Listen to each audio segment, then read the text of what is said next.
संज्ञा पढ़ लिया है। तो आज का हमारा टॉपिक है सर्वनाम। आप लोग ध्यान से सुनिए और समझिए। सर्वनाम, सर्वनाम शब्द दो शब्दों के मेल से बना है, मतलब दो शब्दों के जोड़ने से सर्वनाम बना है। वो शब्द कौन कौन से हैं?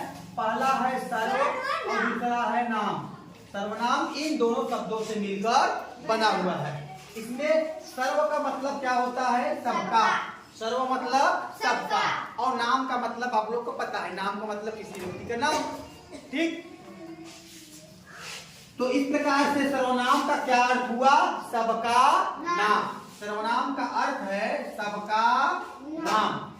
आप बात करते हैं इसकी परिभाषा, इसका डेफिनेशन क्या है, इसकी परिभाषा क्या है? हाँ, सर्वनाम को हम लोग इंग्लिश में बोलते हैं प्रोनाउन।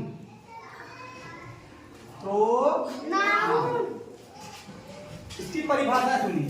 जो शब्द संज्ञा शब्दों के स्थान पर, जो शब्द संज्ञा शब्दों के स्थान पर प्रयोग किए जाते हैं वे सर्वनाम कहलाते हैं। मतलब जो शब्द संज्ञा के स्थान पर प्रयोग किए जाते हैं उन्हें हम सर्वनाम कहते हैं।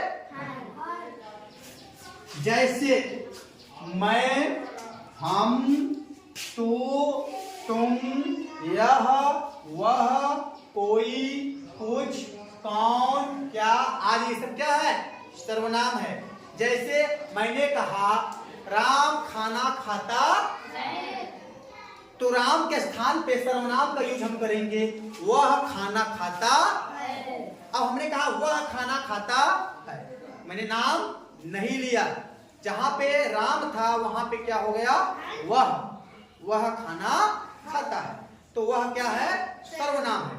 मतलब जहां संज्ञा रहती थी वहां पे अब क्या प्रयोग हो गया? संज्ञा के स्थान पे हमने जिस शब्द का प्रयोग किया उसे हम सर्वनाम कहेंगे। समझ में आया? सर्वनाम शब्द स्त्रीलिंग तथा पुल्लिंग दोनों में समान रहते हैं। ठीक है, चाहे स्त्रीलिंग हो चाहे पुल्लिंग हो, सर्वनाम शब्द नहीं बदलता। जैसे लड़का के लिए वह जा रहा है, तो लड़की के लिए क्या होगा? लड़की के लिए भी तो वही होगा कि वह जा रही है। रही है तो लड़की और रहा है तो लड़का। स्त्रीलिंग की पहचान कैसे करेंगे? रही है और लड़का, पुल्लिंग का पहचान होगा रहा।